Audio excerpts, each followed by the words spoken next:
Thank you, Ola. Thank you, Matt and Johannes, for your intro words. I hope the screen is visible and you can hear me okay. I'm sorry I Yeah. cannot do the amazing trick that Matt has done with presenting on top of the screen. This was great. So I wanted to kind of bring back this the project that was already mentioned here, the Negotiating the Difficult Pasts project.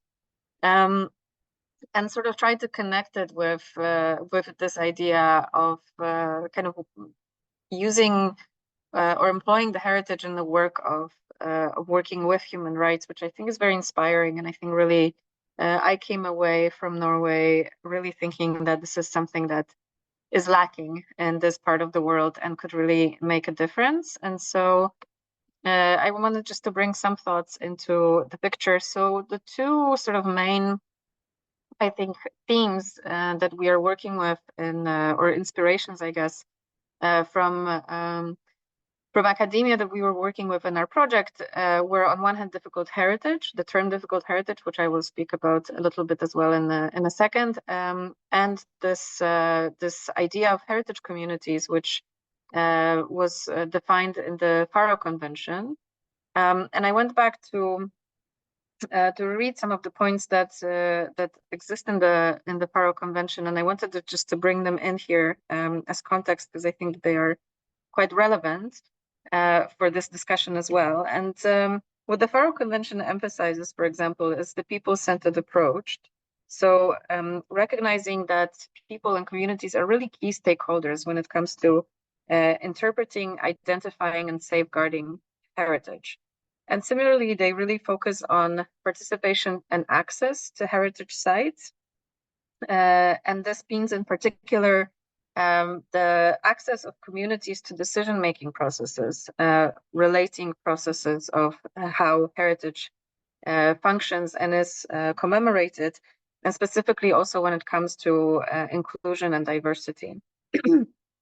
Another important point that the convention encourages is the integration of heritage considerations into broader policies, and that includes those policies that are relating to human rights, as well as stressing the interconnectedness of cultural, natural, and intangible heritage, and the need to adopt holistic approaches to consider multiple dimensions of heritage and their impact on human rights. Finally, what is also relevant to us is the point of emphasizing the importance of education and awareness, and specifically in the sense of promoting respect for cultural diversity and human rights. And heritage finally is a source for dialogue and helping to understand and view heritage as a resource for dialogue and peace that helps to foster multiple mutual understanding and cooperation among different communities. And in that sense, I think this is something that we've been trying in one way or another to integrate in the work, and I want to just give you some examples. But I think that there's definitely room for growth here. And I just wanted to very quickly bring in this kind of definition of difficult heritage by Sharon MacDonald, who basically talks about difficult heritage or recognizes that heritage isn't always something that we can be proud of or that we build our national identity about, but sometimes these are places that are meaningful for the sake of history, but are somehow awkward. We don't know exactly what to do with them, what kind of stories to tell. As you were also alluding to, Mats, we don't know. We have a lot of dilemmas with them, and they don't serve in this kind of self-affirming and positive contemporary way to us. And they also have this potential to even manifest in disruptive ways, to open up social divisions in terms of specifically how the future of these sites looks like and how they are commemorated. And this is what we often find here in Poland when we work with heritage sites. We often encounter them when something is happening with them, when there's some kind of discussion or even conflict in the community about a future of certain site, how it should be or shouldn't be commemorated. Perhaps some kind of rebuilding or urbanization that is taking place that is changing the shape of that site as well, and that is causing a lot of pushback controversy. And so there are certain strategies that are recommended when working with these difficult sites, such as naming them explicitly as difficult. Magda, you're muted. Sorry, and therefore recognizing that different strategies are needed to be put in place. Openness to finding new strategies in order to bringing solutions that are sort of focused and dedicated to these specific sites. Readiness for process and not trying to rush the decisions and the transformation of a specific site without needed steps to be taken before, and especially the community process of involving various stakeholders.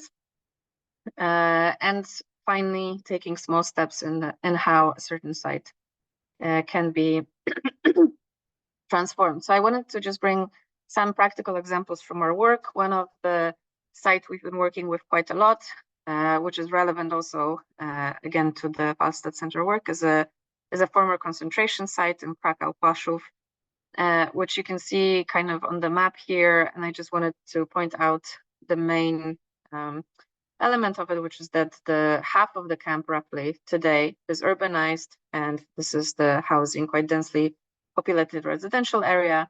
And the second almost equal part of the former camp is a green area in which you can also find 2 Jewish cemeteries, which have been demolished as the camp was being established, and mass graves. As we started to work with the site, even though it's located quite in the center of Krakow, it was really, you could say, a remote site or a peripheral kind of Holocaust site, and it was quite forgotten and abandoned.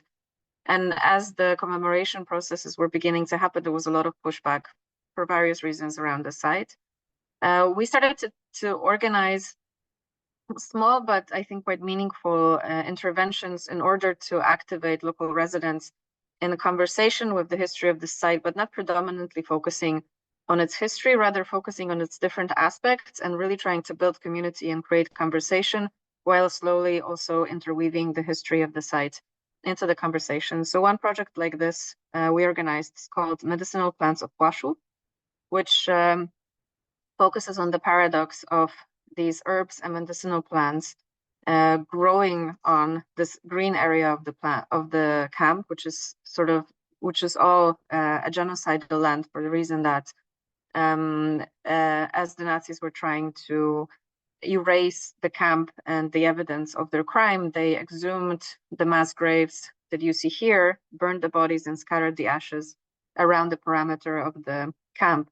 So the plants are literally growing on this genocidal land. And we were taking residents on walks, focusing really on medicinal qualities of the plants, trying to teach them about what different plants, what kind of qualities they have, how they can be used for healing, and trying to have a conversation about whether that healing can be, the healing of the plants can somehow be transitioned into personal healing and community healing, while at the same time asking questions about boundaries of use of the site, by thinking about whether we can actually use these plants to make medicinal teas, to make medicinal ointments. What are the limits of how we use and treat this site today?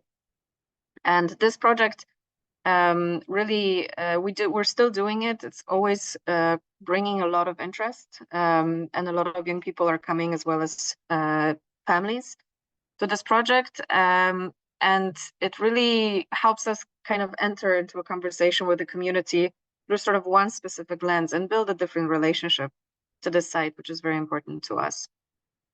Another project which we have done is a project that we co-organized in cooperation with Zapomniane Foundation and with the which is represented here by Ola, and Urban Memory Foundation, which is represented by Aga. And I just want to see, can you see my other tab? Or do I have to reshare? Yeah, we can see it. Yeah. Okay, perfect. So just a little video from the project while I'm speaking. This is a project that was done by artist Anna Shapiro from Berlin. She works with non-invasive pigments, and we invited the residents, local Jewish community, members, activists, local heritage and museum representatives to mark the boundaries of the Jewish cemeteries with non-invasive pigments in the area, which helped for the first time to show how and where the cemeteries were. And for the first time since the war, they were marked so that residents, when they are walking on the perimeter of the site, they can recognize where actually the cemeteries are and behave differently in this area, which wasn't possible before. And at the same time, this process was done in a very sort of non-invasive, ephemeral way, where the pigments in time wore off and diluted with the rain and were blown away by the wind, sort of being also a metaphor for this memory. But we know that they remained very permanently in the memory of the residents who were there with us for several hours, marking this territory and really kind of recognizing with almost their kind of body memory where the cemeteries were. And what we were particularly proud of, that despite the ongoing conflict about the commemoration, this was the one action that really integrated all of the different voices and all of the stakeholders who had very different opinions about how the commemoration should look like, supported this action and could get behind it in order to do something together. And I want to just quickly, Ola, how am I doing on time? Yeah, I can give you 1 more minute.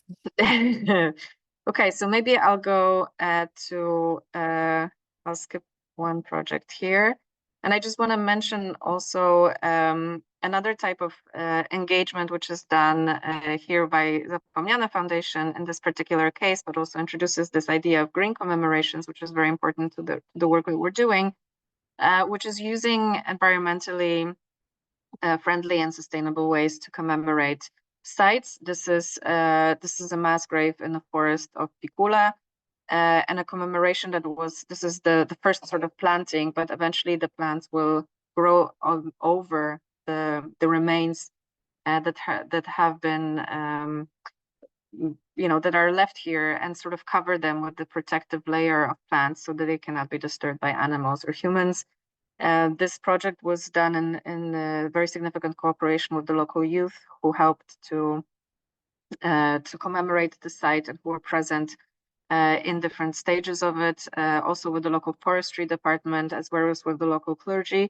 So it's a project that really sort of tries to listen and incorporate local ecology, ecosystem, not only in the sense of the environment, but also in the sense of the local stakeholders, to build a different quality of a commemoration that can be organized with the community together.